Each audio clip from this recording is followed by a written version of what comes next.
Well, good morning, good afternoon, good evening, everyone. I am truly happy to see you here today on behalf of the MPS Global Foundation and the Latin American Nuclear Disarmament Verification Research and Innovation Hub. I want to thank you for joining us.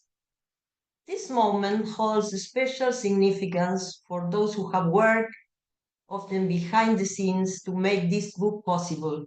Contributions from Latin America to Nuclear Disarmament Verification, NDV. We've come together to celebrate this regional contribution to a global goal. And because of that, it's something worth sharing, reflecting on, and moving forward with. This book is much more than a publication.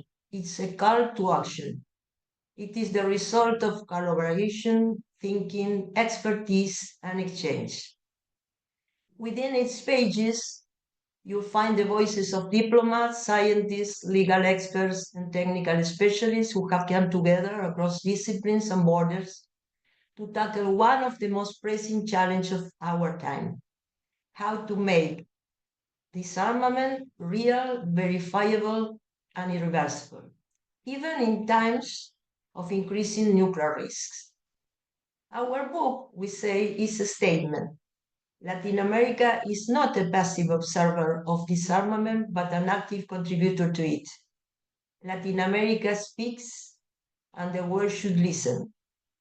As you are aware, our region has strong credentials and a long, proud tradition in nuclear disarmament. We have been leaders and pioneers, with the first nuclear weapons-free zone in a populated area established by the Treaty of Tlatelolco. We are also proud of the experience of ABAC, the Brazilian Argentine Agency of Accounting and Control of Nuclear Materials. That is just one example of how our region has turned trust building into operational verification. Latin America, and in particular the Nuclear Disarmament Verification Hub we've created in close cooperation with our partner VERTIC, doesn't just support disarmament. Our goal is help shape how it can be verified. The Hub is a platform where dialogue becomes substance, where ideas evolve into expertise, and where expertise evolve into concrete innovation. We train new generations.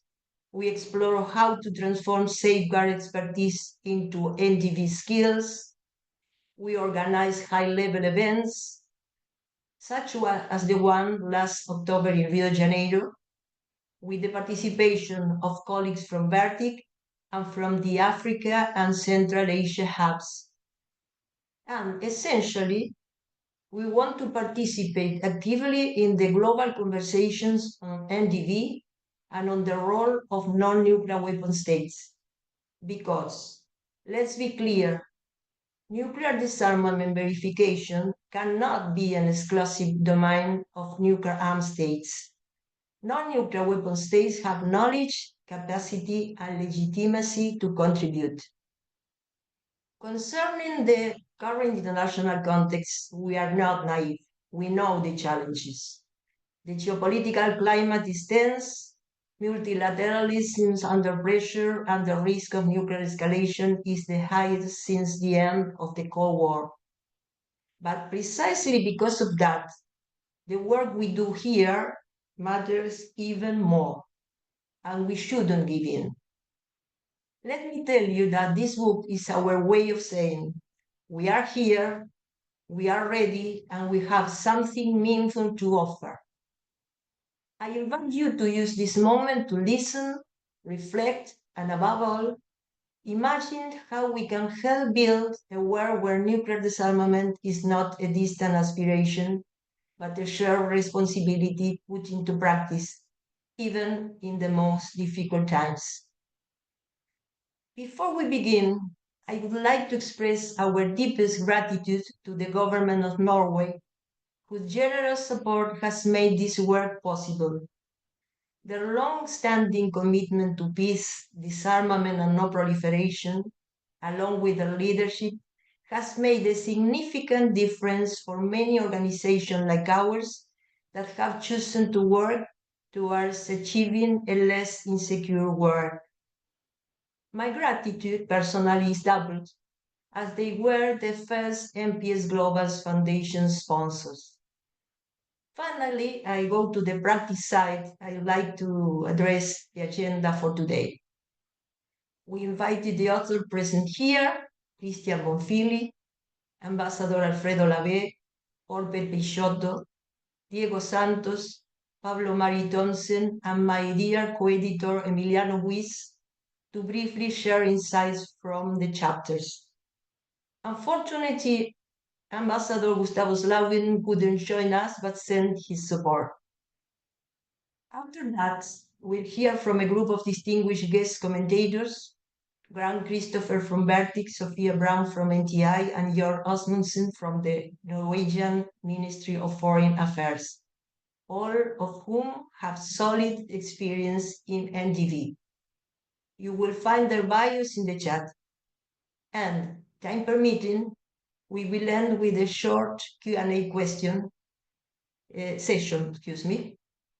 Please post your questions in the Q&A tab only, not in the chat, in the Q&A tab.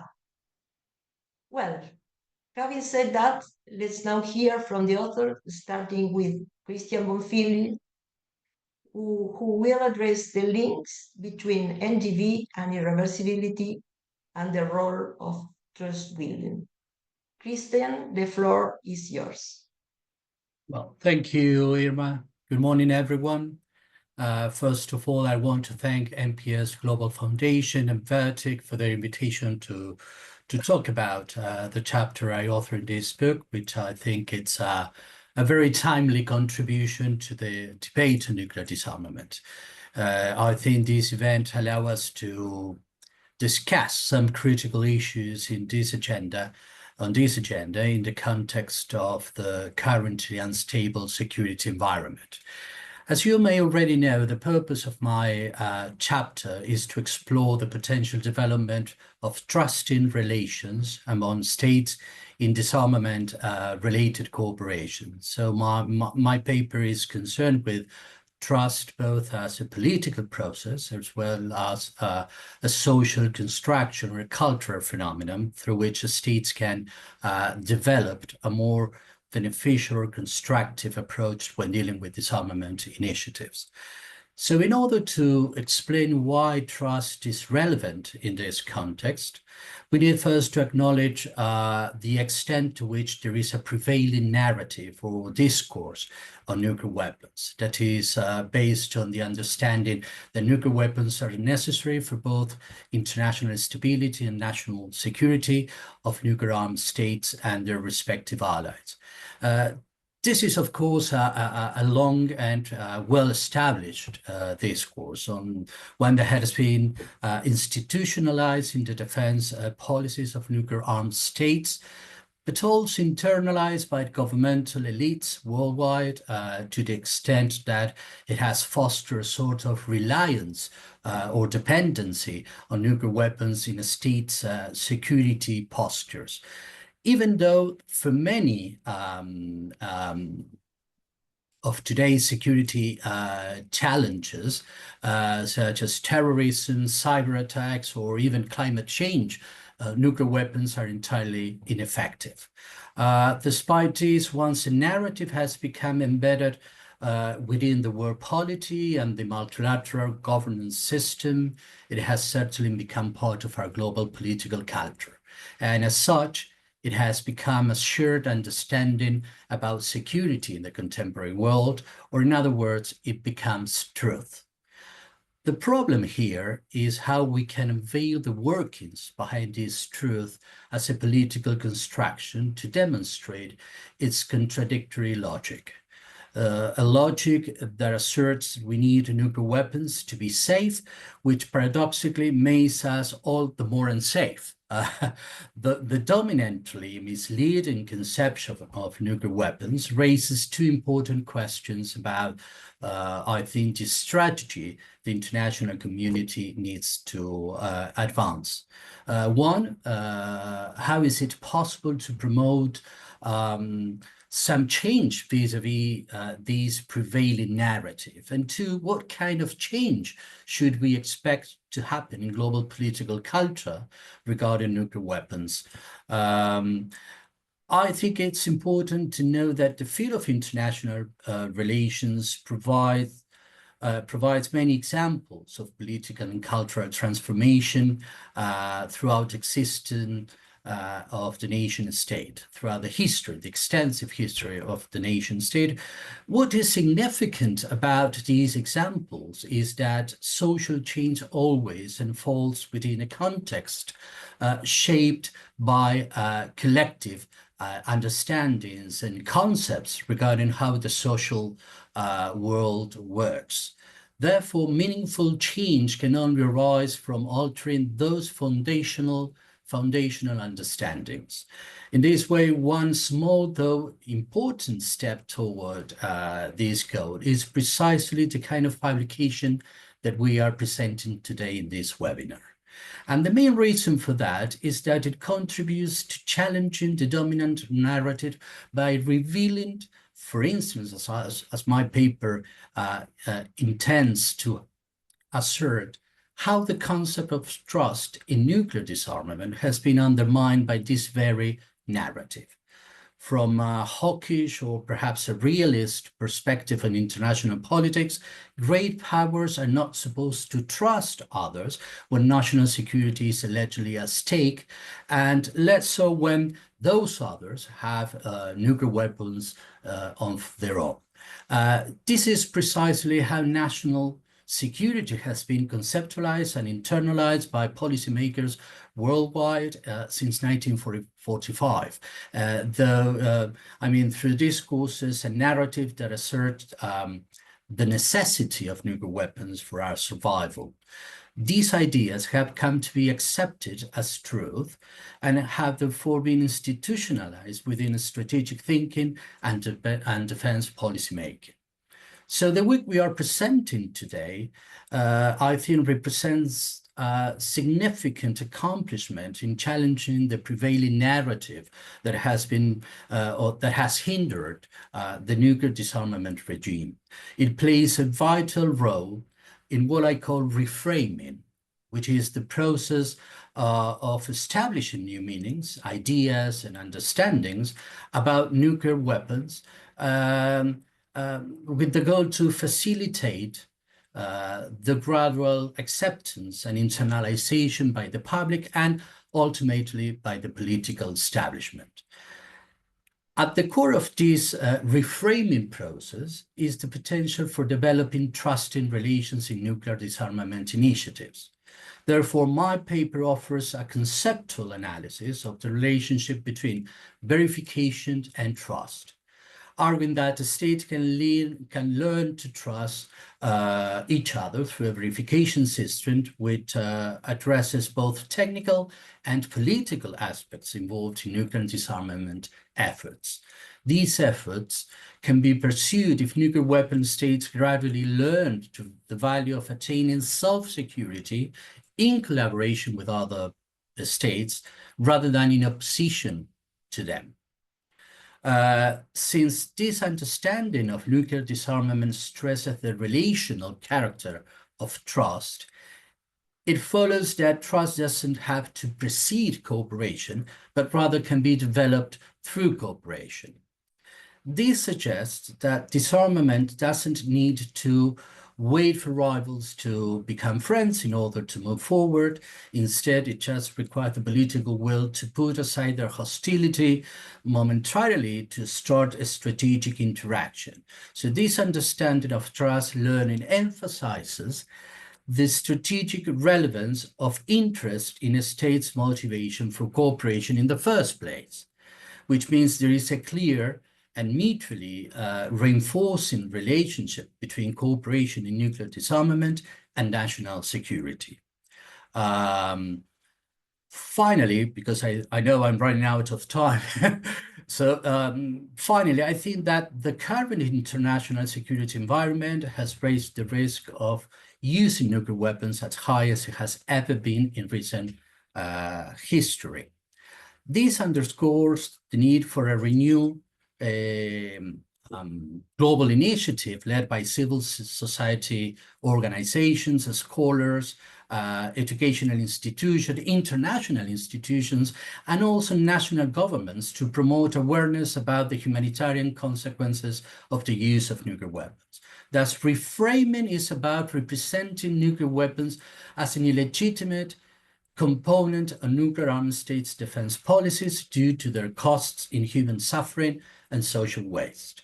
It is also about rejecting the alleged deterrent capacity given by their destructive power as a deterrence, or as we all know, that deterrence can always be superseded by flawed strategic calculations of relative gains in nuclear warfare. Delegitimizing nuclear weapons involves creating new cultural meanings for the behavior of nuclear armed states in world politics, leading to an increased social stigma around their possession. The international community needs to fashion new understandings that challenge the prevailing cultural narrative of maintaining the global balance of power through the development of nuclear weapons. And while culture is highly resilient to change, it's not fixed. So cultural norms and practices can gradually become illegitimate and be replaced by new ones.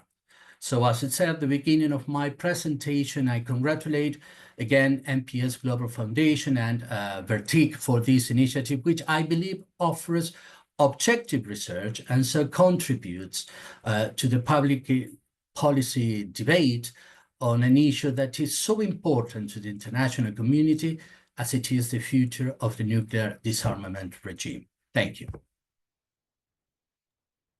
you very much, Christian, for your excellent presentation. Now it's a pleasure for me to give the floor to Ambassador Alfredo Lavey, who will speak about contributions from diplomacy, politics, and legal frameworks to NDV. Alfredo, the floor is yours. Thank you, Irma. I hope you listened. Do you hear me well? Yes.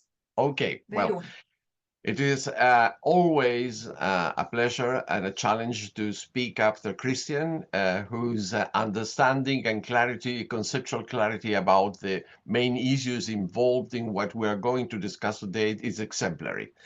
Thank you to NBS, to Vertic for the possibility to share some minor comments on the work of these two group of governmental experts that are treated in quite detailed fashion in the paper, in the chapter that I undertook under your guidance, Irma.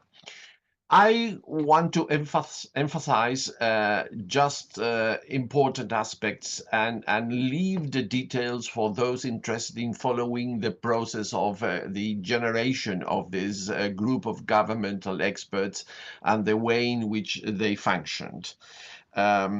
I realize reading again the chapter that is a little bit in UNese and dedicated and mainly for UN practitioners, but well, such is life. It is important to underline that these working groups were established by the General Assembly and operated as subsidiary bodies of the General Assembly. I explain in the paper why we reached that point.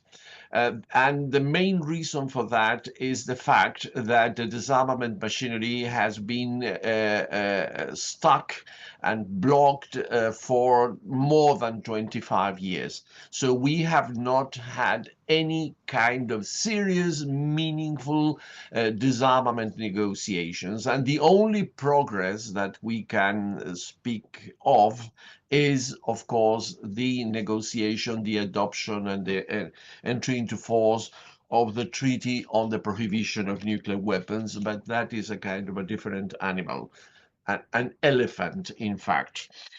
Okay. Now, the group of governmental experts, although working under the rule of consensus, was able to reach enough understanding, enough convergence to adopt two substantial reports. And I say substantial because although they are meager on the side of recommendations, they contain the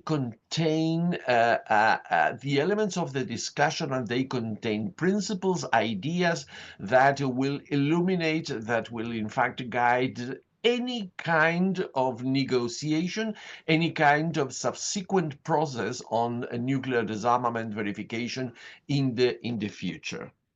And I need here to reiterate what I said in the paper, paying homage to the flexibility and the diplomatic demeanor of all the participants. And I'm not going into details, but this is important to recognize for reasons that I'm going to underline at the end.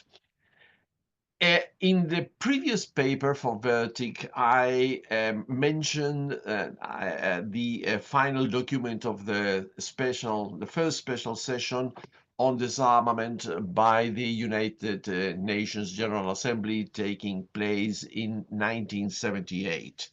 And there you have some important, very important principles. And one of them is, of course, that all member states of the United Nations have the right to participate in disarmament negotiations, in disarmament discussions. And as a consequence, all member states have a legitimate interest in participating in any kind of nuclear disarmament verification discussions. I'm not going to enter into the theological debates that took place at both group of governmental experts. The important element to retain here that the two basic opposing ideas were the poles around which the discussion took place. And the first one is that nuclear disarmament verification is something which is contained, detailed in the text of disarmament treaties, and so it is up to the state parties to those treaties to discuss the detail, the operational, the conceptual operational details of nuclear disarmament verification, of any verification regime. So the verification regime cannot be dissociated from a treaty.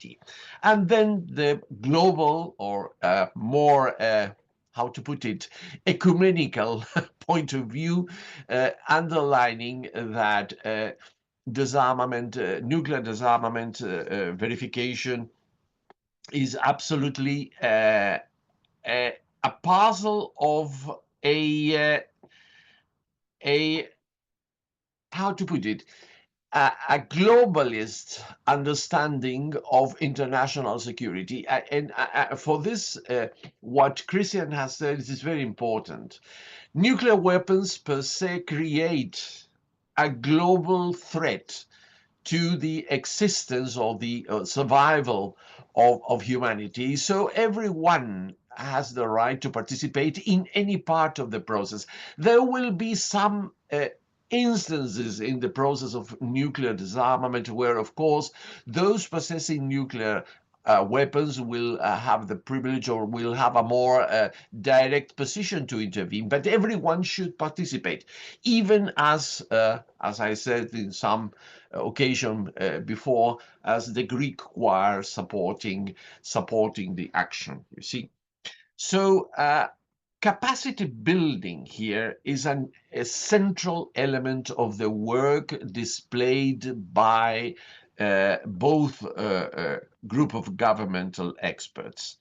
You see, and here allow me to quote very briefly a paper from our president, Jörn, who is a member of this panel, and this is a paper that he introduced for the third session in 2023, identifying elements in the rationale behind capacity building.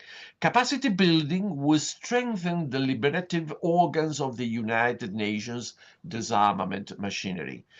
Capacity building activities in nuclear disarmament verification could effectively empower the international community. I repeat, could effectively empower empower the international community and increase the legitimacy and confidence of disarmament processes. The empowerment of member states could include enhancing the understanding of relevant tools, technologies, and methods for nuclear disarmament verification, building readiness for future negotiation, raising awareness, and preventing misunderstandings that could undermine the credibility of nuclear disarmament verification. And here, please listen to this.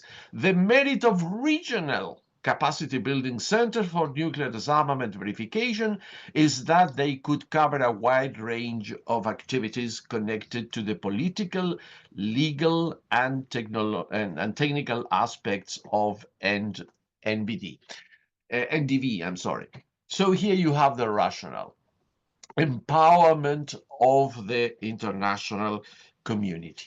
And then let me refer briefly to, in my opinion, the most significant contribution from our region to the work of both GGEs, a group of governmental experts, and that is the originally Brazilian proposal to create a group of scientific and technical experts on nuclear disarmament verification, which is more or less modeled on the example of a group that existed, created by the Conference on Disarmament in order to support the negotiations of the verification regime of the CTBT. And details concerning that are also included in the chapter that I contributed to this idea.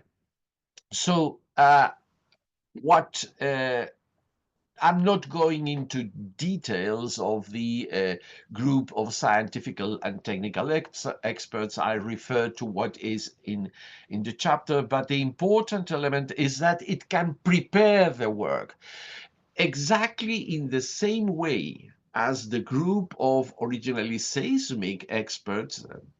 More lately, it's developing into a wider kind of group of experts supporting the exploration of verification techniques that should be indispensable in the implementation of the complete test ban treaty.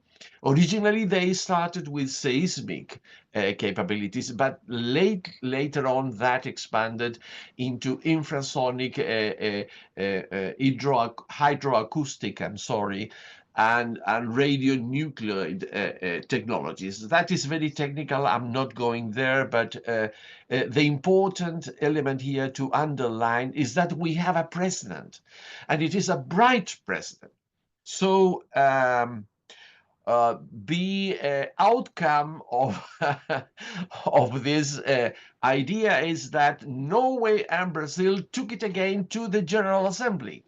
I mean, it was not something that was sent to the dead end of the Conference on Disarmament, but was brought to the attention of the United Nations General Assembly, which adopted a resolution in the last session to launch a process of consultations with states, and from those consultations will emerge ideas that will bring to a bright and fruitful result the creation of this group of scientific and technical experts under the aegis and the authority of the General Assembly in application of Article 11 of the Charter, and so we'll have there I think a viable and potentially very important mechanism for the advancement of nuclear disarmament verification and nuclear disarmament in general. So I would like to simply go to the conclusions, some of the conclusions in my chapter, and I would repeat here what I said before. These two groups of governmental experts operating in a multilateral framework, applying multilateral techniques, and being led by, say, a multilateral ethos where maybe small miracles, or maybe not that small miracles, acting and obtaining results in an atmosphere that was absolutely negative. I remember very well the second group of governmental experts started working in the same week of the commencement of the Russian aggression against Ukraine. So a tribute must be repeated against to both brilliant chairs and all the experts. And I say there that even some watered down formulations, some minor expressions of convergence must be counted as positive manifestations of a positive spirit from the Russian experts, both of them very good professionals, and all the other experts. So in this respect, this group of governmental experts are a beacon of hope for the future. And that is not a minor, not a mean achievement these days. So thank you very much, Irma, and thank you to all of you. And I stand ready to answer any questions that may arise. Thank you. Thanks, Alfredo. Now we will address the other side of the issue, that is the technical side. And Orbe Peixoto, former EVAC official, has addressed very well how the experience of America Latina in safeguard, especially in Argentina and Brazil, through EVAC, could be transmuted to experience for nuclear disarmament verification. Orbe, the floor is yours. Thank you. Thank you, Irma. First of all, it's a pleasure. It's also an honor to be here with so distinguished participants, and also, which is very important, philosophical project to participate of other countries and institutions on the disarmament.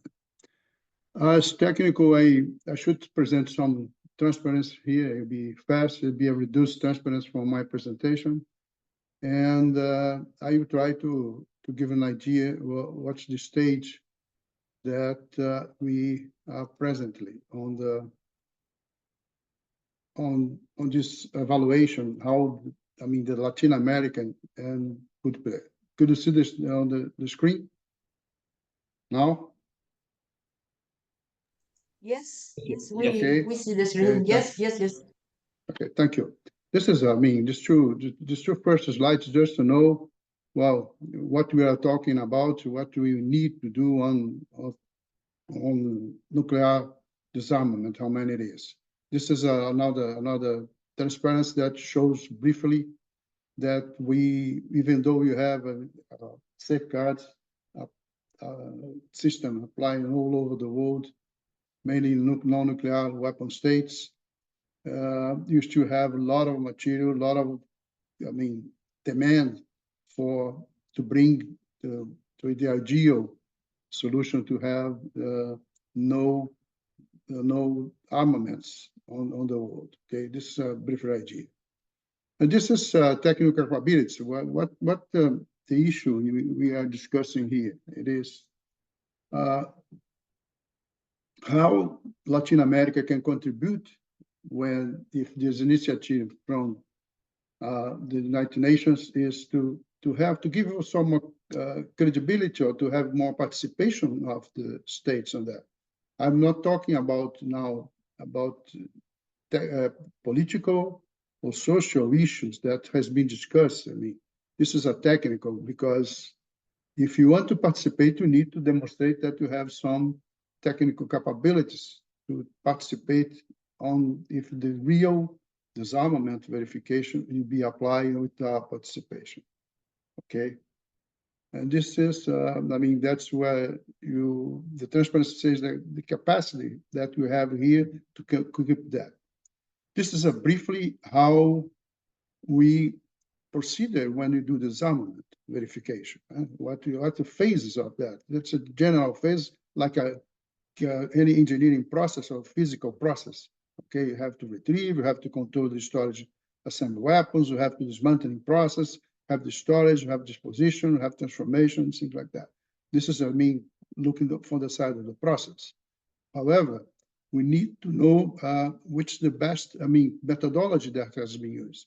This is a part of the work to analyze around the many disarmament initiatives that we have done, who this initiative give us information and how to qualify our capacity to help the system on that. And you have studies on many disarmament initiatives, many two-country initiatives like United States, Russia, but this is a very limited information that comes from that. Even though these disarmament initiatives are not worried about some issues that you have here, they are worried about the number of warheads that is deployed, not to dismantling or to making unavailable the material that wasn't there. They're about looking for the deployment issues. And then you start some initiatives that you have this concern of these issues. The participation of Norway, the participation of the United Kingdom and the United States. And finally, during our work, we see that, the system that most brings information for us to evaluate our capacity, I'm saying Latin America capacity, is based on the international partnership of nuclear disarmament. That was an initiative from the United States, NTI, and the other countries. We participate of 23 countries. And really, they give us a methodology to do that. And it's based on this methodology, we can at least evaluate how technical you are, how technical you can contribute.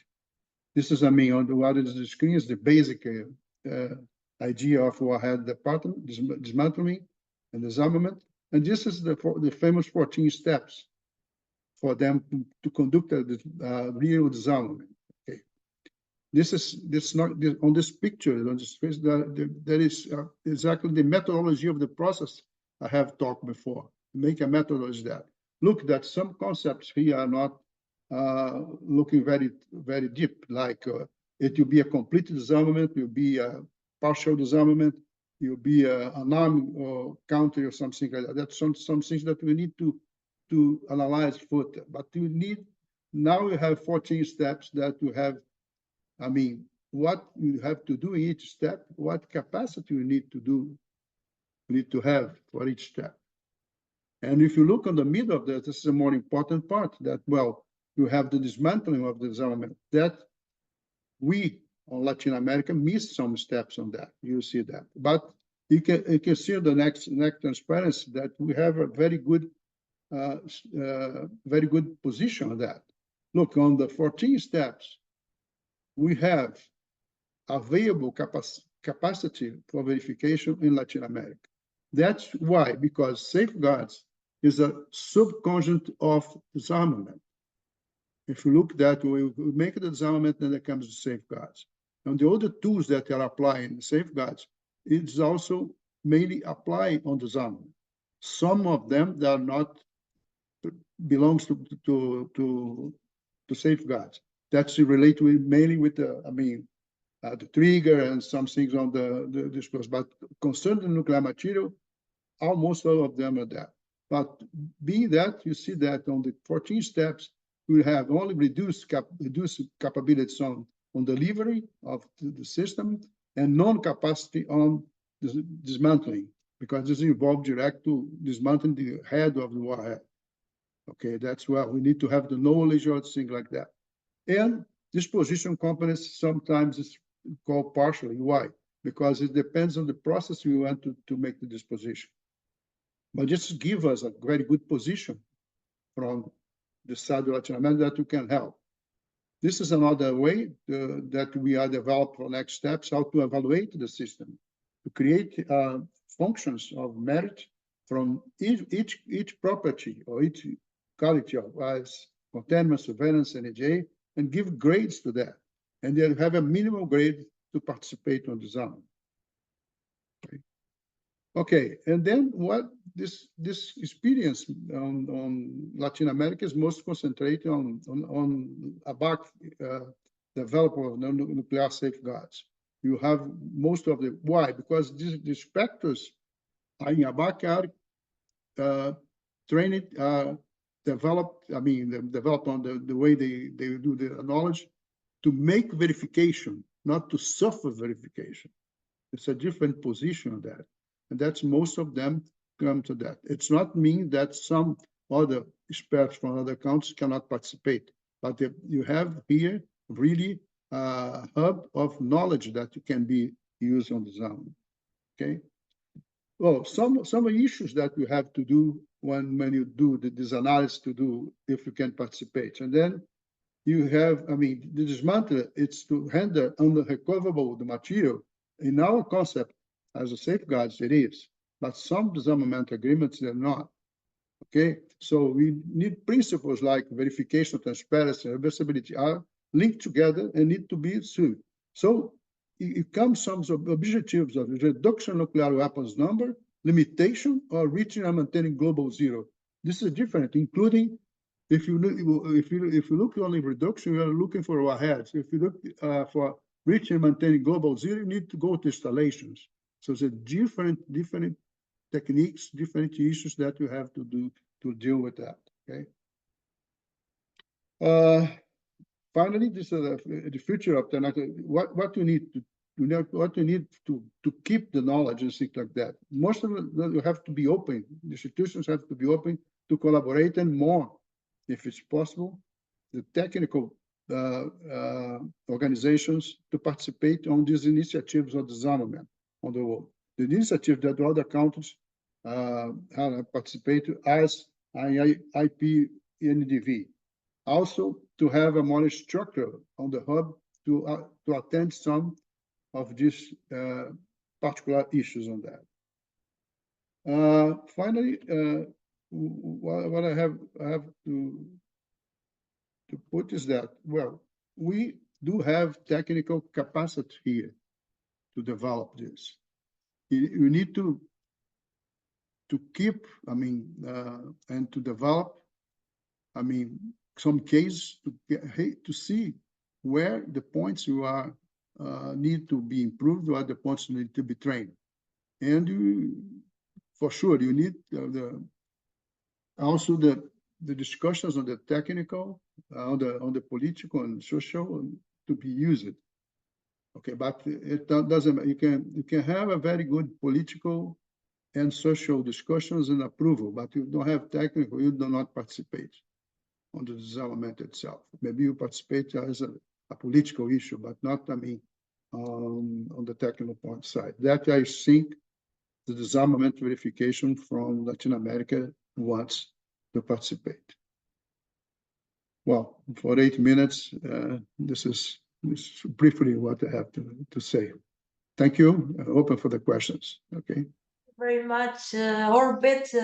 From your words, I keep sure that the Latin America has a big potential to develop NDV from the technical side. We know that have the potential on the diplomatic and political side, but on the technical side, the ABAC expertise is like sustain a lot of work that could be done to transmute safeguard experience into NDV. So I will give the floor to Diego Santos to address this topic. What we have done in the hub from the very beginning. Diego, the floor is yours.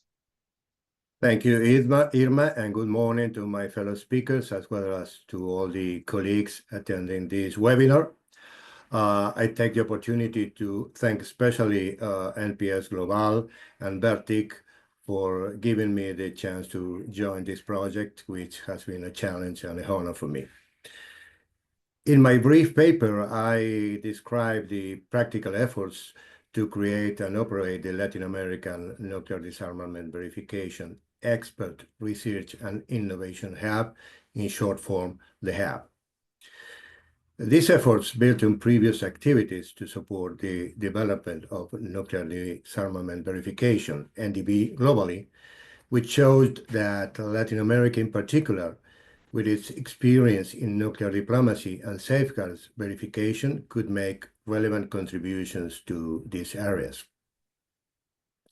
The key initiative was, therefore, to establish a group of experts committed to creating a regional center of excellence.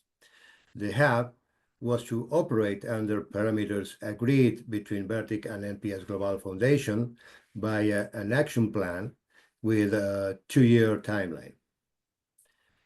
I will try to briefly summarize the activities by the HAB over this period, which were coordinated through periodic interactions among HAB members all over Latin America through both online and in-person activities. The NDV hub in Latin America was established as a follow-up on the conclusions of a previous project, focusing on practical NDV measures. Its primary goal is to serve as a regional center for expertise and collaboration on nuclear disarmament verification. NPS Global identified Latin American experts to join the hub, striving to include representatives from governmental agencies, academia, NGOs, and regional organizations like OPANAL and ABAC, as well as past members of UN groups of governmental experts on NDV, representing Argentina, Brazil, Chile, and Mexico. As a result, the first meeting gathered 17 founding members from 4 countries and 2 multilateral organizations. It was here that the group clarified and agreed upon the hub's purpose and strategies to include new experts, focusing on young professionals, explore ideas for research papers, educational materials, and other ways to enhance engagement. The key tasks set forth for the hub were, in the first place, to promote collaboration among experts to advance NDV understanding and actions, to improve visibility through regional and international activities, prioritizing outreach initiatives, to focus on capacity building with training courses for safeguards experts to adapt skills to NDV, as well as a course to review the diplomatic and political aspects of NDV, to expand membership to ensure generational continuity in NDV expertise, and finally, to prepare a comprehensive document summarizing findings and recommendations to be issued at the end of the 2-year project, which is the volume we are presenting today. To pursue the tasks mentioned before, they have held frequent meetings and as a result organized or participated in several events. The 3 most important that I wish to mention are a workshop on irreversibility in nuclear disarmament held in December 23 in Rio de Janeiro, jointly organized with Vertic, and which was followed by a hub members meeting in person and online. Second place, a colloquium on nuclear insecurity held in April 24 in Buenos Aires, in collaboration with NPS Global and the University of Buenos Aires Law School. It had around 70 participants, and its topics range from legal frameworks to technical aspects of NDV. And lastly, the Trilateral Conference in October 24, held in Rio as well, and organized by the HAB and NPS Global. Experts from Latin American, African, and Central Asian hubs shared their perspectives, paving the way for future joint efforts. This event also included a visit to ABAC premises, emphasizing the importance of regional perspectives on verification in all nuclear activities.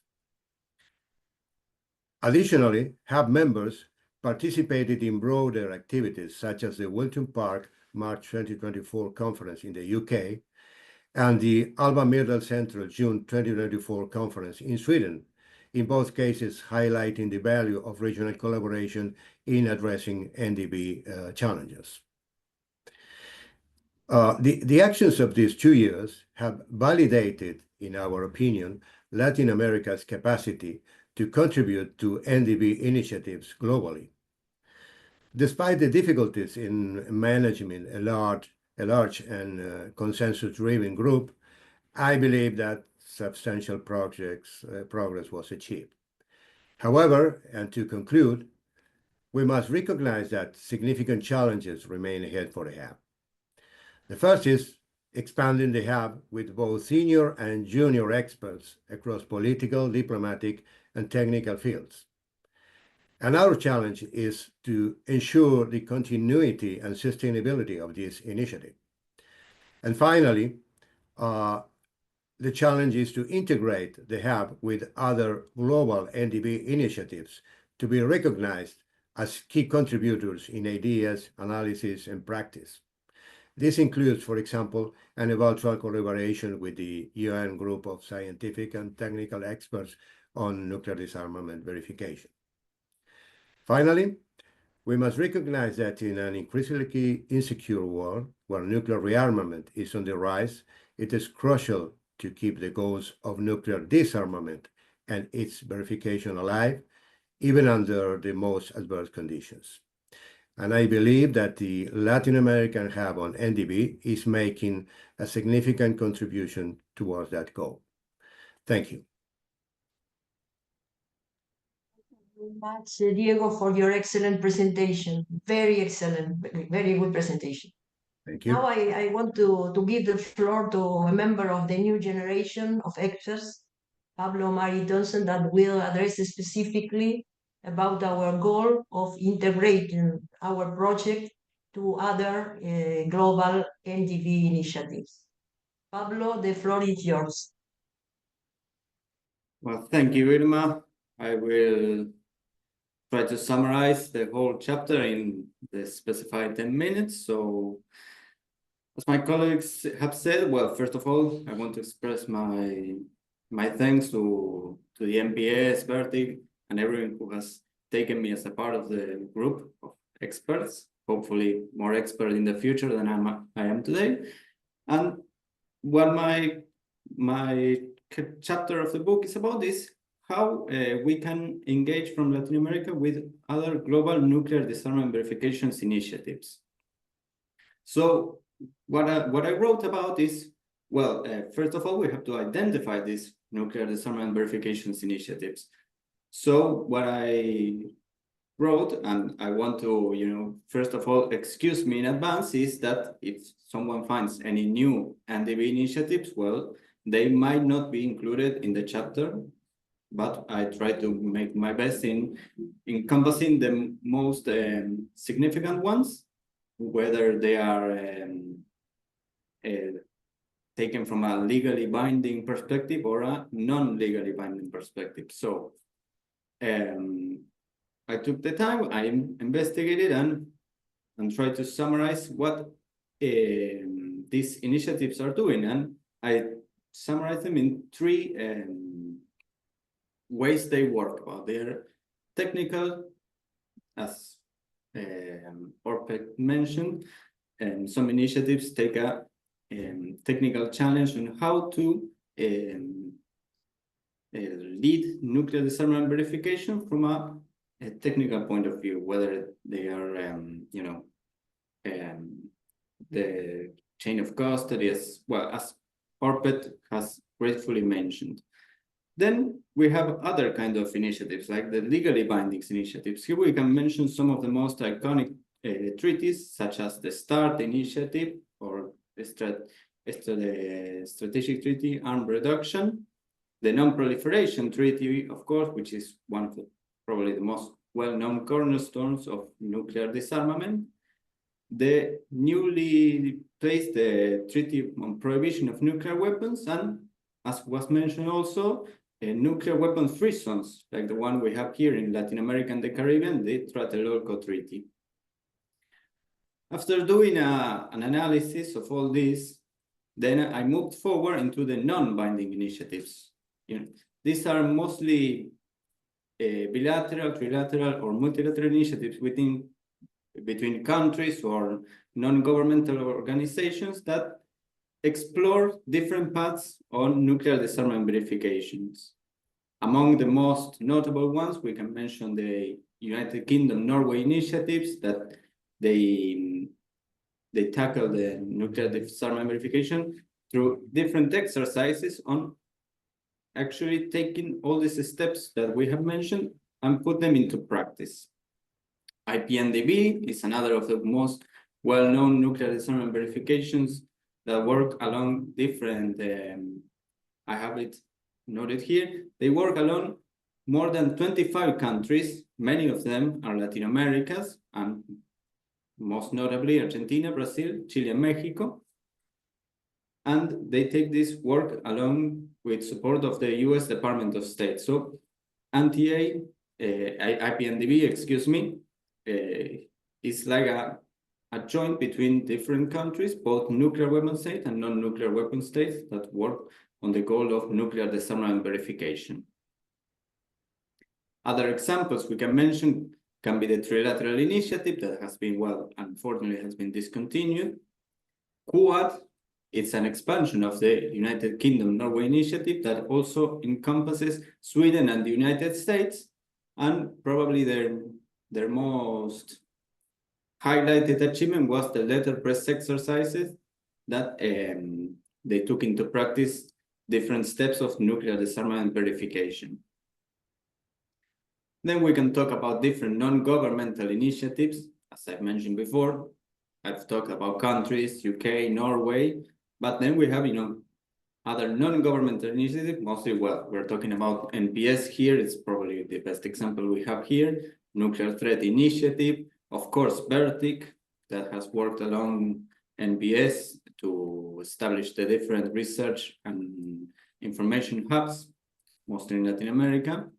And after doing this, quite fast summary of what my chapter is about, I want to go to the conclusions, So I believe that the importance of this chapter is to see that Latin America has actually a great potential of contribution in the topic of nuclear disarmament verification.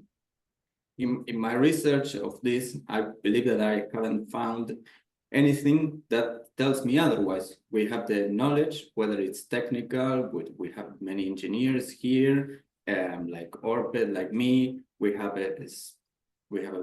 many people with experience in diplomacy, and I believe that Argentina, Latin America, and the Caribbean, of course, we have a great deal of contributions from different points of view, whether that be in as it was proposed as a third party, like a neutral party, or whether experts in the disarmament. So I don't want to extend a lot, but I do believe that, as it was highlighted in my chapter, the contribution from Latin American countries to NDV can take various forms. As mentioned, technical collaboration, whether between nuclear weapon states and non-nuclear weapon states, is achievable without compromising the non-proliferation principles that has been proven with the Quad exercises. And consequently, I believe that any country in our region has the potential to participate in technical assistance for nuclear disarmament verification efforts and any other field that we have spoken about. We have the formation of human resources, whether it's juniors like me or seniors like many others are in this meeting. And I want to remark this. We are more than capable to take the challenge of nuclear disarmament verification in worldwide. So without any more to say, I will be open to questions, and hopefully I made my point on what my chapter is about and didn't spoil it too much so that you take the time to read it. So thank you very much for your time. Thank you very much, Pablo. Very clear, your speech. Now to end with the authors, I will give the floor to Emiliano, who will do a kind of wrap up of the author's parts, a free wrap up. So the floor is yours, Emiliano.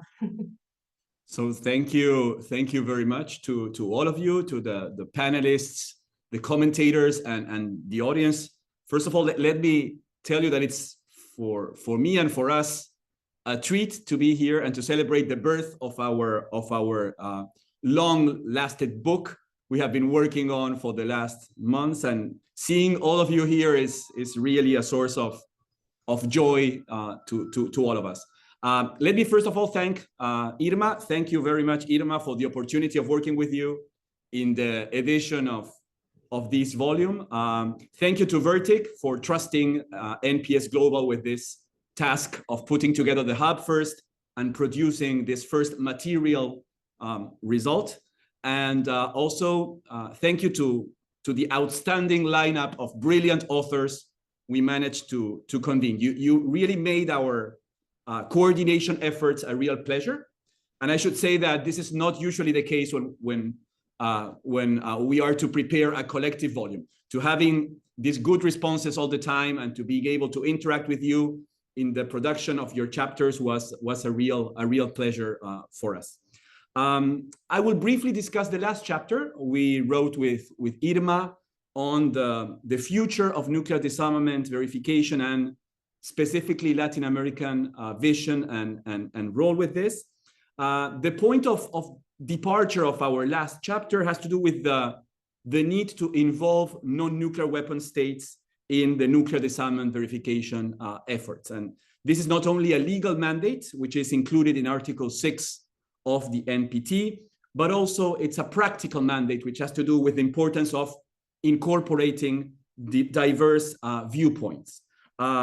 Incorporating these different perspectives can significantly enrich the multilateral conversations, and increasing non-nuclear weapon states' representation in all these debates enhances the legitimacy and the credibility of the verification process itself. So giving voice to everyone is a source of transparency and a source of accountability as well. But how can and how should Latin America participate in this effort? This is one of the questions we ask in this last chapter. On the one side, it's true that Latin America has a historically successful expertise in institutional mechanisms dealing with disarmament. We've mentioned already the OPANAL, the Agency for the Prohibition of Nuclear Weapons in Latin America and the Caribbean, which is a source of pride for Latin American states. And we also have the ABAC, the Brazilian-Argentine Agency for Accounting and Control of Nuclear Materials, which of course offer very valuable lessons in this regard. Many good practices related, for example, to confidence building, related to institutional developments, could and are helpful in order to promote discussions and research in this area. Ambassador Lave mentioned specifically, for example, just to quote one specific situation, the Brazilian proposal to endorse a multilateral group of scientific and technical experts, which was echoed by other countries in the country. So this shows that many countries in Latin America can become really proactive players in promoting international security.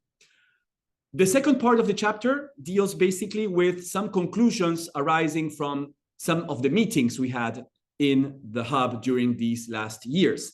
We held a regional expert workshop in December 2023, and we hosted the trilateral conference in October 2024, in which we had several experts discussing together about how to better contribute to the NDV global debate.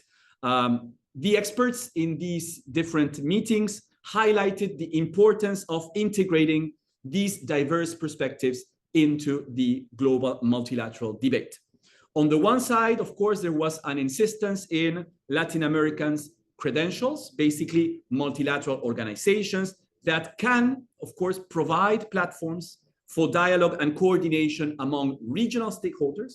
So there's, I would say, an institutional importance as regards the representation of the region in multilateral fora, but at the same time, internally in the region, we can put together different regional stakeholders who are working from different perspectives on these aspects. And these can, of course, become a bridge to consolidate regional positions and communicate them effectively to the international community. We can draw, for example, on the commitment of many of Latin American countries who are already participating quite actively in different initiatives, such as the one that Pablo mentioned a few minutes ago. Argentina, Brazil, Chile, and Mexico have been intensely participating, for example, in the efforts done by the International Partnership for Nuclear Disarmament Verification, IPNDV. Now, of course, and this is one of the interesting things we discussed in the hub, it is fundamental that other countries in the region can also become involved in these debates, in these discussions, and in the research we are doing. It is crucial to seek support beyond the conventional organizations and to basically advocate for higher participation of different stakeholders across the continent.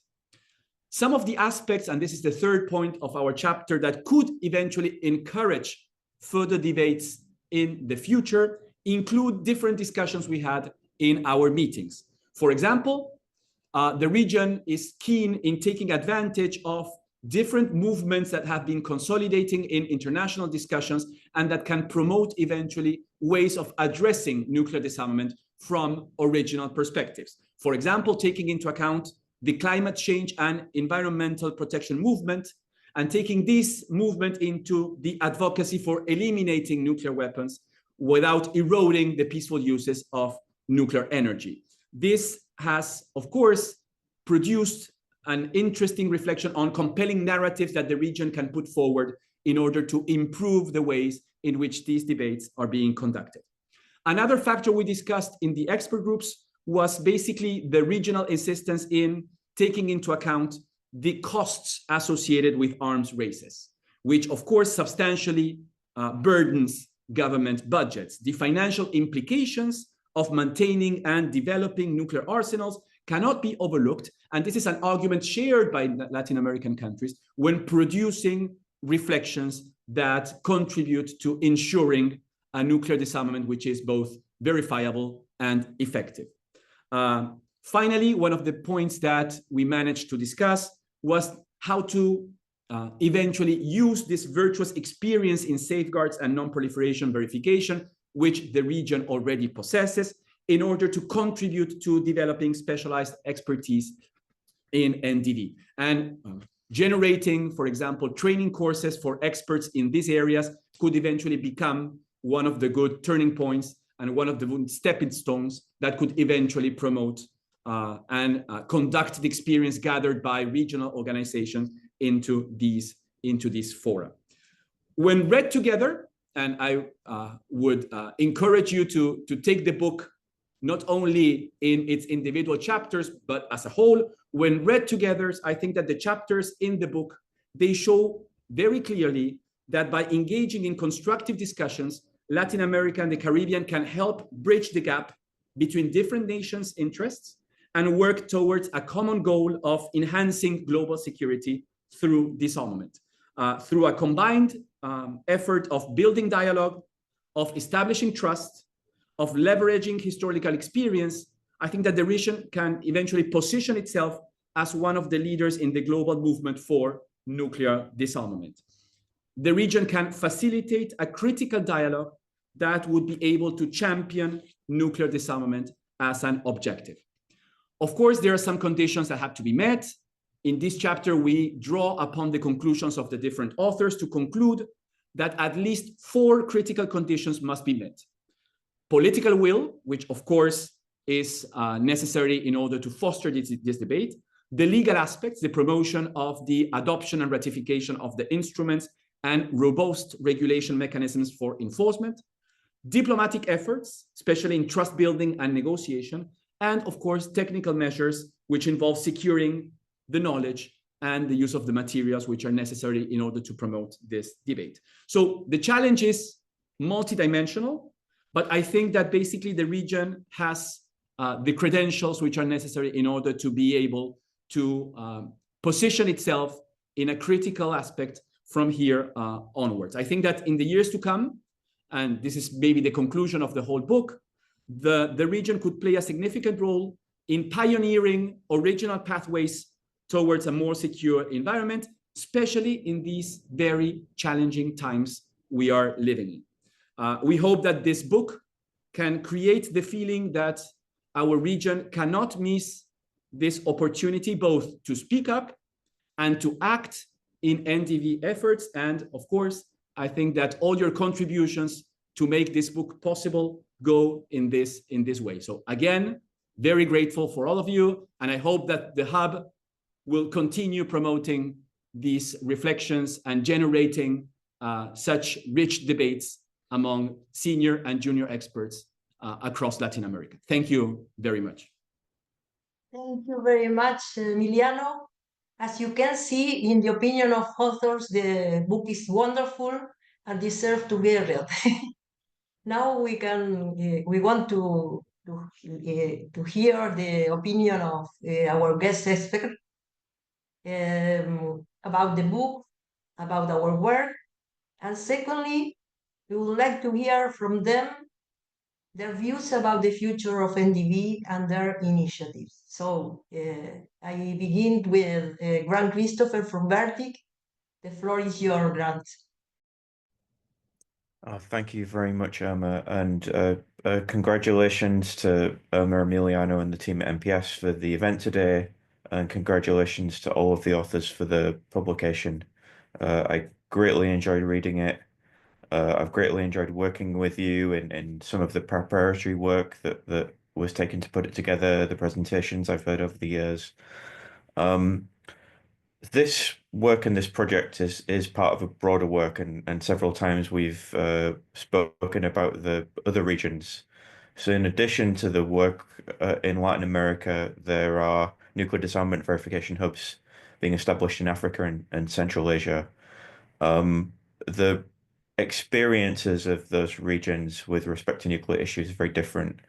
But the goal is the same, that non-nuclear weapon states have a stake in disarmament and verifying nuclear disarmament. They have many capabilities that are quite different that they can offer. This publication really highlights the capabilities and expertise and the aims of the Latin American hub, but it's discussed in one of the chapters that this is just an element of the work done by the hub. I think some of the work done in training is as important as having a publication that we can refer to as this is what the hub is about, this is what we're trying to do here. I think this publication really is the capstone for the second phase of the project, of the work done in Latin America. But just last week in South Africa, there was an event with former IAEA inspectors and people that basically made the South African nuclear weapons program happen and that participated in South African disarmament. They had a workshop there discussing that and how it could have proceeded differently. We're also working with institutes in Kazakhstan on publications they can produce. We brought all these regions together. Well, MPS did it really, I think, hosting a fantastic event last year in Rio. The hubs have tried have different areas where they're bringing things that South Africa had a nuclear weapons program that it got rid of, and Latin America has OpenAL, ABAC, and all kinds of other experiences. I think in the future we're looking to really take some of the areas that could be common, beyond the goal itself of bringing expertise together between the regions and seeing where that could go. That's relatively straightforward, I think, in areas like irreversibility, but can be a bit more difficult in other areas where the common perspectives and experiences are a little bit different.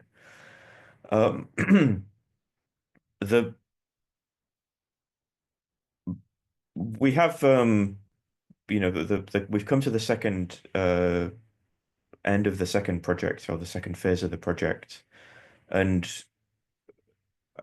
I think to me and hopefully many of the people participating and that will read the publication, the value of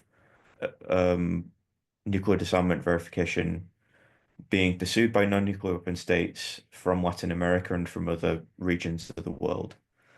But I think I maybe kind of throwing out one of the first questions to discuss. We've seen the really excellent work from the IPNDV, from the Quad, stemming from the UK-Norway initiative. I think these have been really American-led initiatives. And what is the role of this in a really changing global order? I think the work of the hubs and a network of hubs becomes more important, more relevant. I think it can maybe add a layer of resilience to continuing work on nuclear disarmament verification. I don't know how, if this uncertainty is shared by anyone participating there isn't more knowledgeable than me, but I think that's a really interesting element of what is the future for these other initiatives. So we certainly hope to continue this one, and we'll be able to speak about that in the future. But I thank the authors again for the presentation today. I think with my background as a physicist, I always enjoy hearing Opit speak. I could listen to Opit speak for a very long time about this, but I really appreciate everyone else's remarks. Alfredo, Diego, Emiliano, Pablo, Christian, thank you so much. I enjoyed reading the chapters. I hope you all here take time to pass on this work to people that you would think would like to read it, and that more people hear about the work that the Hub is doing. So I thank Irma again for inviting me to speak about this, and I look forward to hearing from questions people have and also from other speakers after me. Thank you. Thank you very much for your words, Grant. Now I'd like to receive Sophia Brown from NTI. He has been involved with IPNDV, so it's very relevant, the work that NTI have done. We have reflected in the book, mostly in the chapter of Opet, and also in Pablo was mentioned in his chapter. So I give the floor to you, Sophia, so you can give your impressions about the book and about your own work at NTI. Thank you. Great. Thank you so much. Well, good morning, everyone. Good afternoon to some of you. Thank you for the opportunity to share a few reflections from this book, which I believe is a rich and timely volume that deserves wide attention, particularly in today's fractured geopolitical climate. So just a little bit about me. I am a program officer at the Nuclear Threat Initiative, where we co-founded and serve as the executive secretariat for the International Partnership for Nuclear Disarmament Verification, which has already been mentioned a few times already, IPNDV for short. And before I go further, let me just quickly introduce IPNDV. Most people probably know a bit about it, but for those who may not be familiar, IPNDV is a multinational initiative launched at the end of 2014. It was jointly led by the US Department of State and NTI, and it involves over 30 countries now. Its goal is to develop and test practical methods for verifying nuclear disarmament, particularly focused on dismantling nuclear warheads and ensuring that disarmament, when it does happen, can be credibly verified by all parties. And so it brings together technical experts, diplomats, policymakers from both nuclear weapon states, right, and non-nuclear weapon states. And in doing so, it's helped to break down old assumptions about who can contribute meaningfully to verification. So now back to the book. My plan is to offer some comments on the book, some key takeaways specifically that IPNDV can take from this book, and then where we go from there, right? So what makes this book so relevant, particularly for those of us engaged in practical disarmament verification efforts like IPNDV, is that it's not just an academic product, right? It's a blueprint. It's a call for shared ownership and verification and a demonstration of what regional leadership and non-nuclear weapon states can meaningfully contribute to global security. And so it synthesizes the work of a remarkable cohort of Latin American experts from diplomacy, science, law, civil society. And what stands out is the region's longstanding commitment to disarmament, going back to the first treaty, and the way this history is being actively transformed into forward-looking technical and political contributions. And this is an important point here. It's not just a regional book, right? It's global in vision and grounded in the belief that Latin America and indeed other non-nuclear weapon states have much more to contribute to verification than they've historically been allowed to. That's the essence of the volume's argument, right?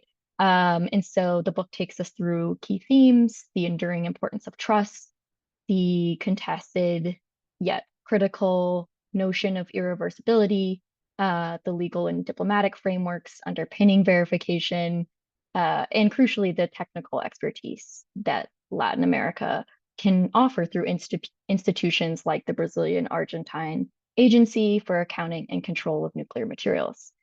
So a few key takeaways that I think are especially relevant for us in IPNDV and at NTI. So one of the major values of this book is that it moves beyond abstract idealism. It shows how disarmament verification can be and is being operationalized. So the Latin America Nuclear Disarmament Verification Research and Innovation Hub is a standout example. With support from Verdict and others, it's organizing workshops, it's publishing research, building capacity, and forging real partnerships, including the trilateral collaboration with hubs in Africa and Central Asia. And I hope IPNDV can learn from and collaborate with the hub, whether this be developing shared training programs, hosting regional exercises, or creating joint publications. These efforts would not only strengthen technical expertise, but also broaden the base of countries that are truly involved in verification planning. And so this book is not just a vision statement, it's also a report from the field, right? So the ABACC features prominently as this living, breathing example of regional verification cooperation. It's not hypothetical, it works. It's been quietly building trust and accountability between two major Latin American states for over 3 decades. And it does so with trained inspectors, reciprocal access, and shared institutional culture. And so it's a reminder that some of the most innovative thinking isn't necessarily happening in Washington or Geneva or Vienna, right? It's also coming from Sao Paulo, it's coming from Buenos Aires. So second, the book also challenges us to reframe verification, right? Not just as technical assurance, but as a mechanism for trust learning. Christian mentioned in his chapter that cooperation doesn't necessarily have to wait for trust, right? It can actually generate it. This idea is incredibly powerful, particularly in the climate of geopolitical friction, right? So verification in this view becomes both a process of confirming actions and a platform for reshaping those relationships. And so for IPNDV, what does this mean? This is a call to go further, to not only refine our technical expertise, but also to capture and analyze the relational dynamics that they generate. So in practice, how do simulated inspections build confidence, right? Where do they falter?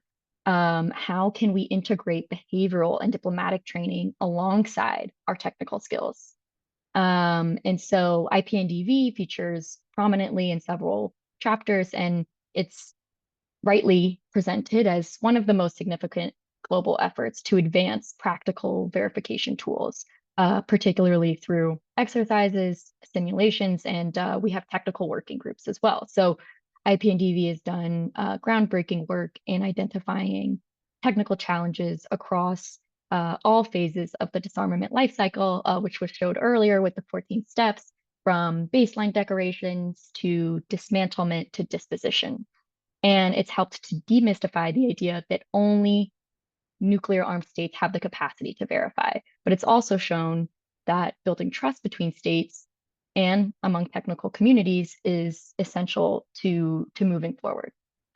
So looking ahead, I think the future of IPNDV and similar efforts will depend on three things. So one, maintaining a multilateral ethos. As this book argues, it's not simply nuclear disarmament verification is not simply about detection, it's about inclusion. IPNDV must continue to welcome and empower non-nuclear weapon states, especially from the global south, to shape methodologies and participate in exercises. Otherwise, the legitimacy of future disarmament efforts are undermined, frankly. To me, that's one of the book's biggest contributions. It makes a compelling case that disarmament verification has to be democratized. And IPNDV is already part of that journey, but if we want to go further, we can bring in more diverse voices, learn from regional models, and create pathways for early career professionals and new partners to meaningfully contribute. Second, we need to connect the dots across initiatives. So IPNDV should not operate in a silo. It should actively engage with regional hubs, with UN processes, with efforts under the TPNW, and with the knowledge being generated by civil society. So what the Latin American hub shows is that regionally anchored initiatives can be incubators of global innovation. And then third, I think we need political imagination. Verification will never be purely technical, right? It requires trust building, reframing, sometimes frankly, breaking through the deeply ingrained narratives of nuclear deterrence. And as Grant alluded to, we're facing an erosion of trust between nuclear powers. The collapse of the Intermediate Range Nuclear Forces Treaty, the uncertainty around New START, the stalled progress at NPT review conferences, the war in Ukraine, tensions in the Indo-Pacific, the general decline of arms control architecture have undermined political momentum for disarmament. But that's precisely why initiatives like IPNDV and the Latin American hub must not retreat. They need to double down, right? So what can we do? Expanding participation and empowering regional leadership will be very important. So verification is a multilateral in practice, not just in principle. That means continuing to bring in experts from the global south, especially regions like Latin America that already have safeguards and verification institutions. And so IPNDV can lead here by supporting regional leadership, integrating nuclear disarmament hubs, and more specifically, more systematically into working groups and investing in new voices. Second thing I think can be done is we need to build interoperability across initiatives. So that goes a little bit back to the silos. We need to avoid duplication and fragmentation. So IPNDV, the NDV hubs, the IAEA, UN processes, all the work that's being done by these organizations has something to offer. And so I propose let's connect the dots, right? Let's share tools, terminology, training curricula. So we're not reinventing the wheel in silos.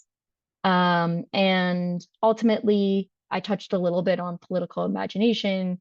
That means we need to prepare for political windows of opportunity, whether that's in future NPT cycles, whether that's a revived US-Russia dialogue or new regional initiatives. And then lastly, I think we really need to invest in the next generation. None of this will work unless we build a strong pipeline of early career professionals from all regions and disciplines, engineers, diplomats, data scientists, lawyers, who can carry this work forward, right? This is already a focus within IPNDV and across, I'm sure across the hubs as well, but we need to scale it and we need to make it sustainable. So wrapping up, overall, I think this book is a testament to how much progress is possible when regional actors take ownership of global challenges. It reminds us that verification is not only about preventing backsliding, right? It's about opening up new political space for cooperation. And frankly, we need more of that today, not less of it. So that's all for me. Thank you so much for having me here. Thank you so much for your concept, for your clarity. I totally agree with your approach about, and most in this demanding context we have that you well described. We can do many things together to tie all to tie the points, as you say, and we will work on that line. From our side, and from the side of Latin America, we have talked a lot about this. I think that the silos is not the best solution for a time as we are living. So let's start work, some kind of path to work and to try to mutually cooperate and to do virtuous things about nuclear disarmament verification. And now our last guest speaker, I will give, it's a pleasure for me to give the floor to Jon Asmundsen from the Ministry of Foreign Affairs of Norway. Well, it has been one of the most, I would say, the clear leaders of this process of NDV from the official side, and of course a very good supporter of this initiative for the NGO side too. So Jon, the floor is yours. Thank you, Irma, and thank you for inviting me to this very, very important event, the launch of your book. Norway has been supporting Vertic's work on building capacity and support on regional hubs on nuclear disarmament for many, many years. And Grant talked also about the two other hubs that we are working and supporting. And we are especially pleased, to see the strong partnership that Vertic has with MPS Global and all the excellent work and activities and research that is coming out of the Latin American hub on nuclear disarmament verification. So we have been very proud, to be a sponsor of this, and we are really impressed with all the work that is going on. And I think, this book is a testament to this work. So let me just start by congratulating you, Irma, Emilio, all the authors. I have read this book, with great pleasure, and I think it's really, really excellent. And this is also a highly welcome addition to the literature on nuclear disarmament verification. And I think also it's a very, very timely book. And I will try to explain why so a bit later. But first, it's been many, excellent presentations today, so it might be a bit repetition here. But I think this is important. So why is the work on nuclear disarmament verification so important? As we know, verification is not a goal in itself. It's a mean. It's a tool, and it's a mean to the goal of nuclear disarmament. And of course, towards achieving and maintaining a world free of nuclear weapons. So what we always try to make very, very clear talking about verification is it must never be an obstacle. It must never be used as an excuse not to commit to nuclear disarmament. It should rather be seen as an enabler. And of course, like Sophia also talked about, to have progress, to have real progress on nuclear disarmament, you need political will, and you need political will from those states that possess these weapons. So if we had that will now, we could have disarmament now. So it's not a problem with verification that stops disarmament, it's the lack of political will. But also, like Sophia talked about, there will be new windows of opportunity for nuclear disarmament. And that means the more technical work, scientific work we do now to prepare for this next window of opportunity, the more we can make of it. So the technical and scientific work that we do now will merit future disarmament processes. And this is also why the work that you all doing now in this hub is so important.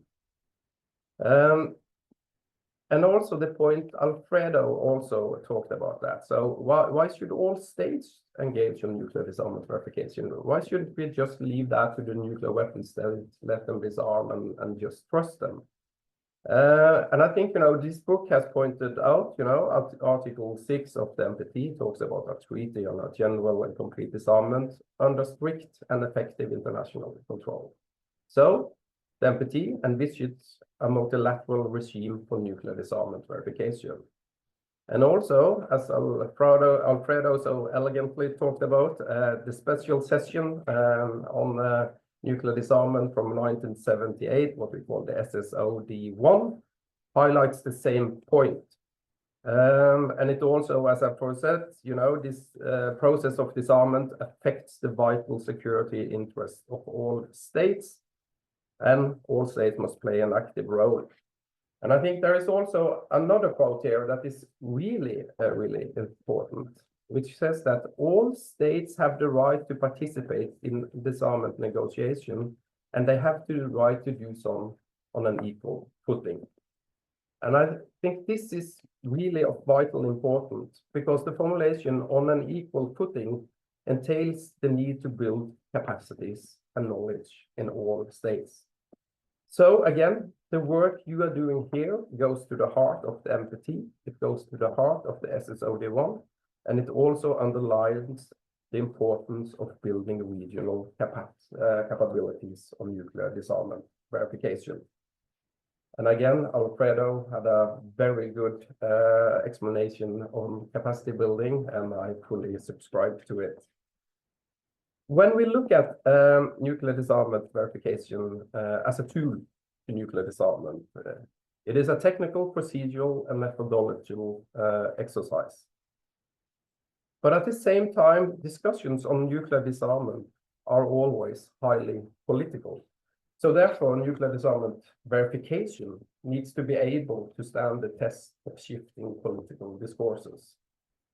At the end of the day, nuclear disarmament verification is about confidence that we can trust our disarmament process and its irreversibility.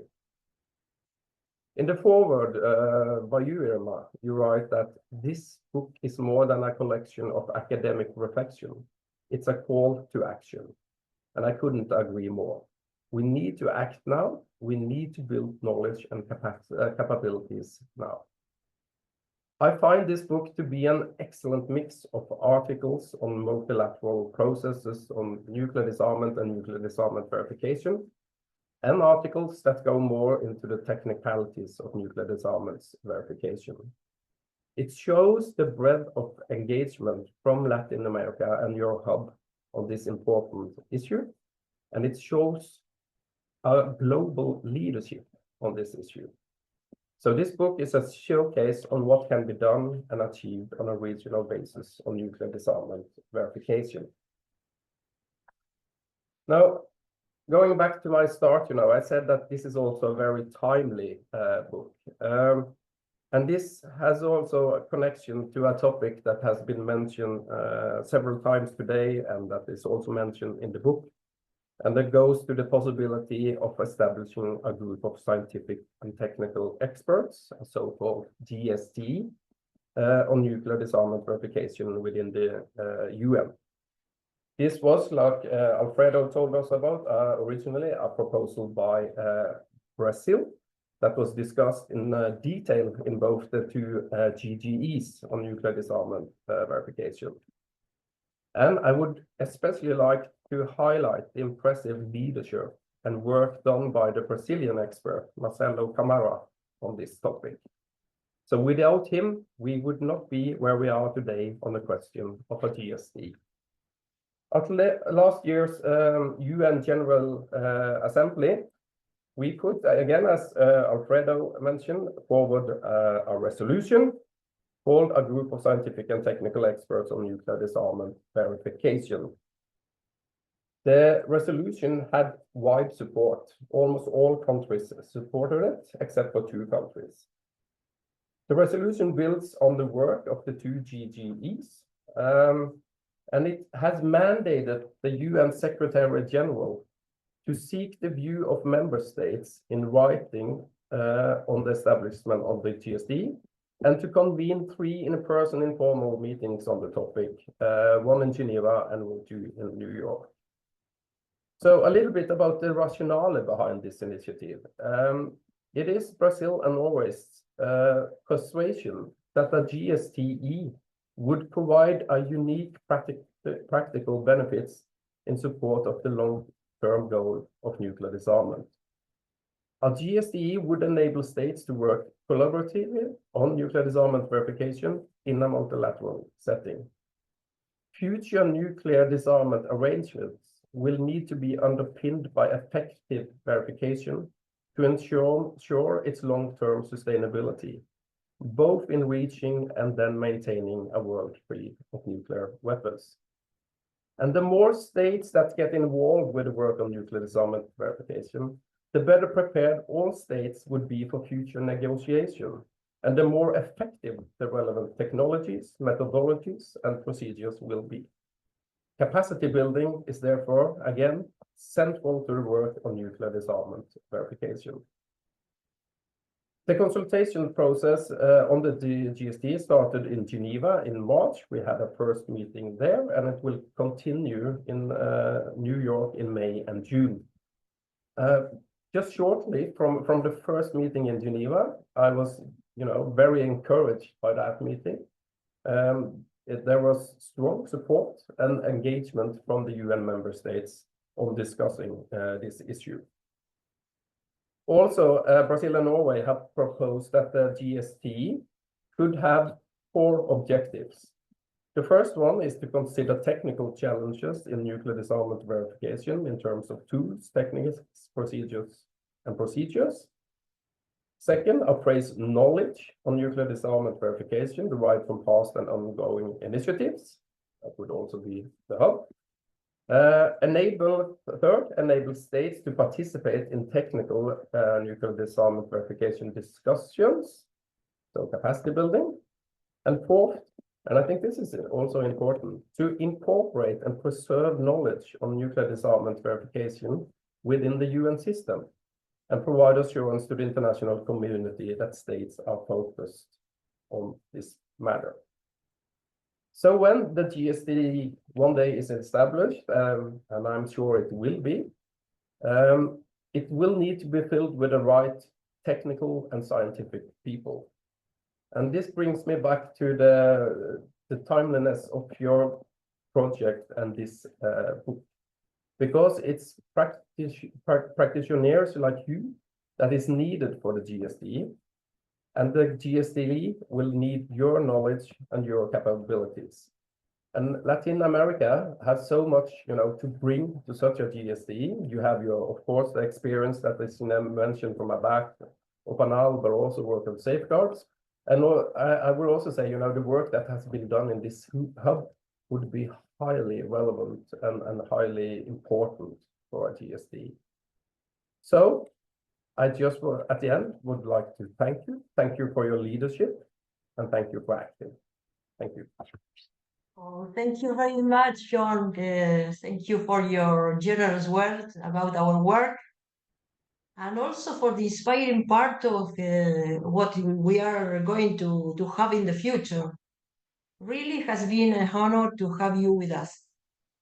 And now I will give the floor to Emiliano to go for the last part of the event. We have several 15 minutes before finishing. So I give you the floor, Emiliano, to go on. Thank you.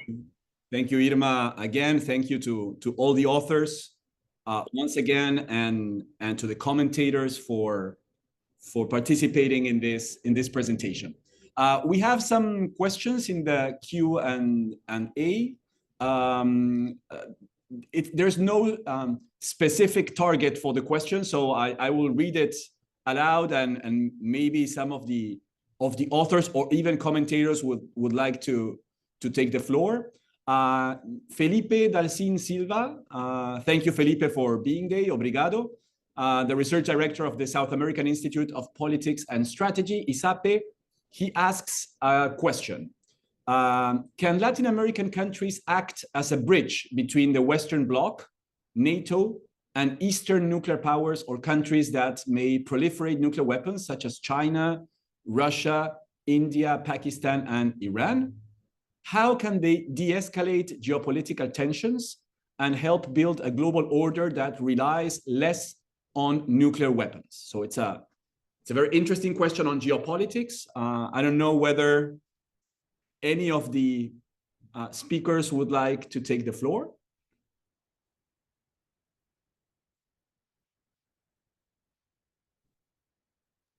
I can if you want, Emiliano. Christian, you can start and then we can add some comments to your first impressions. Okay. Well, I believe that Latin America can play a significant role in bridging this gap that Felipe is talking about, the gap between nuclear powers concerning, above all, their understanding of disarmament. And this is mostly because the region has some relevant examples of why two countries such as Argentina and Brazil decided long ago to relinquish their military nuclear ambitions and embark on a process of bilateral cooperation as a result not only of international pressure, but mainly because this was in their national security interest also. Nevertheless, I think that it's crucial to recognize that this goal is a collective responsibility of the international community, which includes mostly global civil society, I think, to foster a shift in attitudes and perceptions within nuclear-armed states. And perhaps the aim of such activism should be to highlight, to emphasize the interdependent relationship between national security and nuclear disarmament, specifically that nuclear disarmament enhances national security by reducing the risk of potential misjudgments in defense policy making. Another important reason, I think, for LATAM involvement in this project is its long-standing, as some of the authors have already expressed and explained, because LATAM involvement could be based on its long-standing expertise and experience in nuclear safeguards, which of course is not the same as disarmament initiatives, but nonetheless, this expertise could provide important lessons learned that could be applied to nuclear disarmament. The most important one being the extent to which nuclear safeguards, as well as disarmament initiatives, are always part of a political process of trust building among the states involved. So I think that Latin America has a significant role to play in any kind of disarmament initiative. Thank you. Thank you, Christian, for those insights. If I could just add another layer to what Christian has said, I fully endorse what Christian said. We also have other areas in international negotiation in which regional perspectives has gained shared ownership in order to conduct a specific vision to produce the changing of narratives across the globe. I mentioned the example of the environment. We can also quote the example of the law of the sea. When the issue was discussed in international fora, there was some practical consequences by those in charge of developing countries who were able to produce a slight change of narratives in many of the discussions that were being held. So maybe just focusing on nuclear weapon states, on the P5, for example, on singular key players who are very important stakeholders and key players in the aspect of nuclear disarmament is just not bearing in mind the possibility of other voices being also important in shifting and in changing the public discourse, maybe to produce collective interests. And I think that Latin America could eventually have different visions on a lot of topics. The countries are very different within the geographical context, but at the same time, there are some areas in which there are common grounds. And I think that nuclear disarmament has proven to be one of these areas in which the whole continent is working together to a specific goal. So from that perspective, I do think that in times in which well-rooted beliefs are being heavily criticized in international fora, there is space for giving sound steps from the global south or developing countries such as Latin America. I don't know if anyone else could eventually add some comments. I don't see anyone, so maybe we can go to another question. We still have some minutes.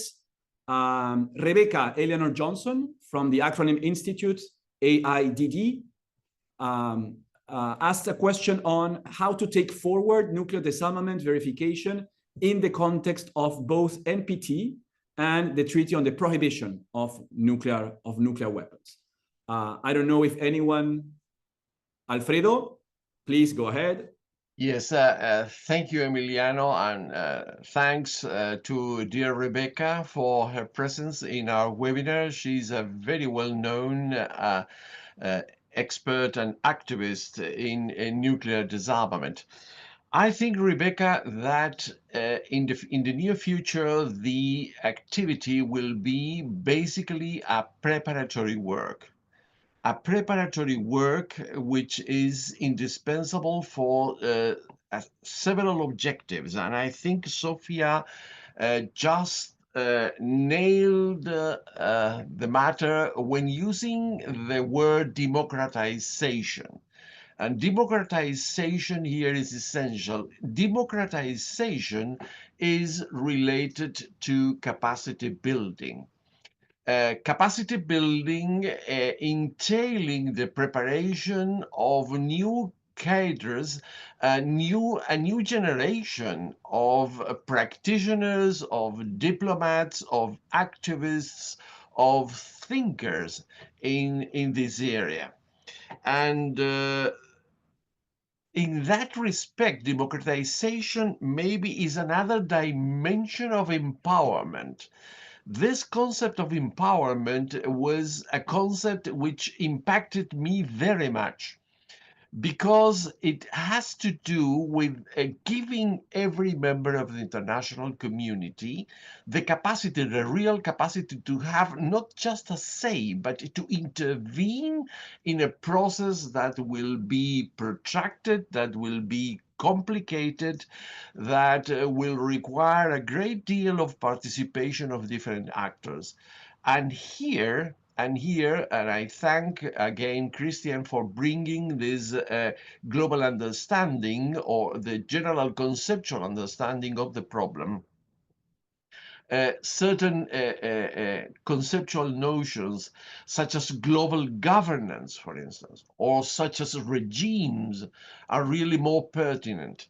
Because when you use global governance, when you use regimes, you are convoking not just states, you are convoking the academia, you are convoking civil society, you are convoking think tanks such as Vertic, and real organizations such as the IPNTV, which have contributed so much. And the participation of civil society, the participation of academia will be absolutely crucial in order to advance the process. As a diplomat, and I tell this to my students, we need to think in terms of process, but not processes that are going to finally reach a kind of a nirvana. Maybe, well, I don't know if that exists in international relations, but I believe a continuous effort that will need to be renewed every generation and every moment, every significant moment in history. And here I want to recall again this wonderful proposal of the group of scientific and technical experts on nuclear disarmament verification. And I mentioned that the president invoked was the group that prepared the verification regime for the CTBT, the Complete Test Ban Treaty. And by the way, Rebecca is an expert, a real expert in these matters, and he has an excellent book on the history of the CTBT. You know, the decision to create that group of scientific experts was adopted by the Conference on Disarmament in 1976. And 1976, I believe that was the year when finally the Vietnam War was reaching a conclusion, a disastrous conclusion for the Western world, for the United States in particular. And the first half of the 80s was really very, very complicated. We had the examples of near accidents or situations that could have developed in a very dangerous way. That was 1983 was the year of Able Archer. That was a NATO exercise that was very, very dangerously misinterpreted by the Soviet bloc, by Moscow. And you see, what I want to say, that in spite of all the black clouds covering our multilateral sky, in spite of all the disruption brought by important actors to the world order, the world liberal order, I believe that it's good time to renew our faith, to keep the hope, and to exercise leadership in order to produce the changes in due time.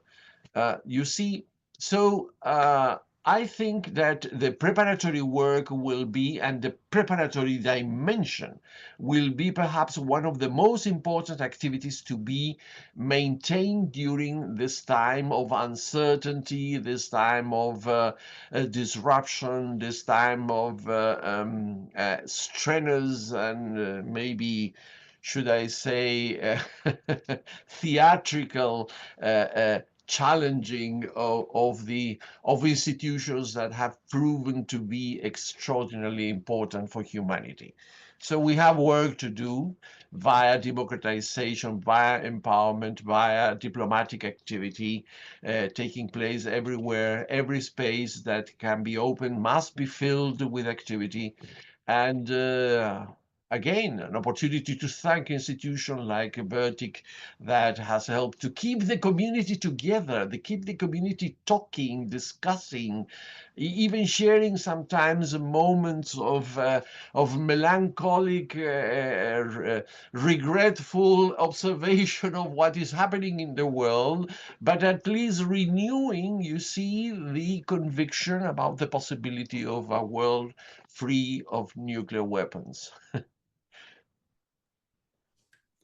Thank you, Alfredo, for those amazing words. I think because we are running out of time, that you made an excellent point to wrap up our discussion. And as Alfredo just said, we still have work to do, a lot of work. This is only maybe one of the first steps that as the Hub we are doing, and we hope that we will be able to collaborate with all of you in our future initiatives. I'm taking the floor now because Irma has some unstable connection at the end. Again, I wanted to thank everyone on behalf of Irma, of myself, of all the people working at NPS Global Foundation. I am going to share, finally, for those who are just asking for it, the QR of the book. You can, of course, download the book. You can, of course, read the book, and we would love you to read the book and disseminate the book if you find it useful or interesting.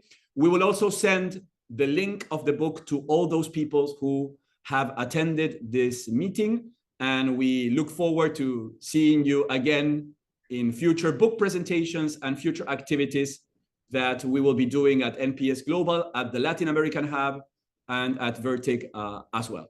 Thank you very much, and I hope to see you soon again. Bye-bye. Thank you. Bye-bye. I'm still Thank here, you. but thank you. Bye bye. Bye-bye. Bye-bye. Thank you very Bye-bye. much. Thank Bye. you.